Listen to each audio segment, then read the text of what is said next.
Can an old dog learn new tricks? Well, if you ask my dog, who's 6, so not that old, but the answer is always yes, especially if there's a lot of cheese involved. The reason why I ask that question is because I treat people all over the age spectrum in my practice, and many people are worried that it's too late for them to start strengthening their pelvic floor. Well, the good news is none of us have aged a day over 29, so none of us are old anyways. Hi, I'm Becky. Welcome to Wellness in the Pelvis. I'm a pelvic floor physical therapist and a mom, and I'm here to help you understand more about your body, especially when it comes to your pelvic health. Today, we're going to talk about, is it too late for you to ever start strengthening your pelvic floor? Well, turn up your hearing aids and let's shed some light on what's going on down there. Once you hit your 30s, you lose muscle mass for every decade that you age, somewhere between 3 and 8%. But like I said before, none of us are over 29, so it doesn't even matter. This is important to know, though, so that way you can be as best prepared as possible to try to maintain or improve your strength as you get older. If you can keep your muscles strong, then why is it that people have bladder and pelvic issues as they age? For both men and women, our hormones change as we get older. Especially these hormones called androgens, which is a fancy way of saying testosterone and estrogen. These hormones are especially important for musculoskeletal health. They help improve blood to the muscles, they help improve the muscles' ability to contract, and they help the muscles' ability to strengthen and to get bigger. There are certain muscles that rely on androgens more than others. These are what we call androgen sensitive.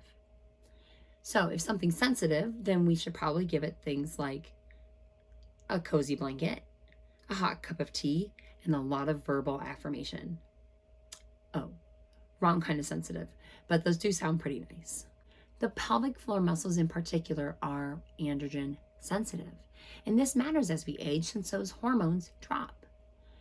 And now men versus women, there is a significant difference in how the pelvic floor muscle behaves as we age.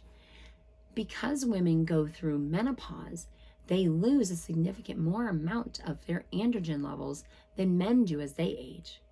And so this can lead to more muscle wasting and decreased strength of the pelvic floor and the decreased ability for the pelvic floor muscles to work as especially women get older.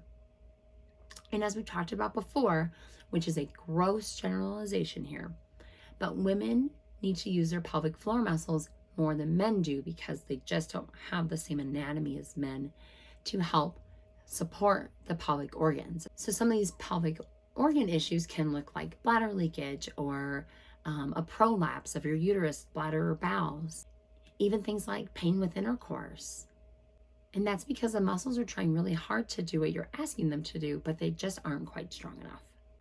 This doesn't discount, though, that men shouldn't be exercising their pelvic floor as they age either. Remember, your pelvic floor is a core muscle. So to help keep you strong and able to do all the things you need to do every day, you need to keep your core strong, including your pelvic floor. So can you exercise your pelvic floor as you age? Of course, you can exercise any muscle as you age. Watch some of the older videos in this series and you'll learn some of my top favorite Kegel exercises to help keep your pelvic floor muscles nice and strong. When it comes to musculoskeletal health as you age, it is important to remember it's use it or lose it. And so you really do need to be thinking about these muscles as you get older. I get asked quite frequently in my office, well, I didn't have children, so why should I need to exercise my pelvic floor?